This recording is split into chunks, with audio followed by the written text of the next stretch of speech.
जगाचा पोशिंदा असलेला अन्नदाता शेतकरी अलीकडे आजारांच्या विविध व्याधींमध्ये कचाट्यामध्ये सापडल्याचं दिसून येत आहे. शेतकऱ्यांनाही आता हृदयाशी निगडीत विविध समस्या आणि व्याधी जाणवू लागल्या आहेत. याच अनुषंगाने आज आपण जाणून घेणार आहोत हृदयाला सदृढ ठेवण्यासाठी काय करायला हवं, किंबहुना काय करू नये याविषयीची सविस्तर माहिती. नमस्कार, मी रवींद्र. तुम्ही बघत आहात lokmathagro.com. अलीकडे शेतकऱ्यांना देखील हृदयाशी निगडीत विविध समस्या जाणवू लागल्या आहेत. शेतकऱ्यांच्या दैनंदिन धावपळीच्या जीवनामध्ये अनेकदा शेतकऱ्यांना शरीराला पुरेसं पाणी मिळत नाही, किंबहुना पोषक आहार मिळत नाही, ज्याचा परिणाम होतो की शरीराला हृदयाशी निगडीत विविध आजार जडतात, किंबहुना शेतकऱ्यांना विविध व्याधी जाणवतात. यासाठी शेतकऱ्यांनी आपल्या दैनंदिन कामाच्या ओघामधून वेळ काढून शरीराला पुरेसं असं अपेक्षित पाणी प्यायला हवं.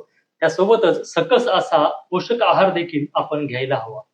यासोबतच आपण हृदयाच्या सदृढ राहण्यासाठी आपण काही प्राणायाम असतील, योगासने असतील ती करायला हवी. त्यासोबतच आपण अपेक्षित असा व्यायामही करायला हवा. यासोबतच धूम्रपान असेल, मद्यपान असेल हे टाळणं देखील गरजेचं आहे. याशिवाय आपण आपल्या शरीराची साखर ही नियंत्रणात ठेवणं देखील गरजेचं आहे.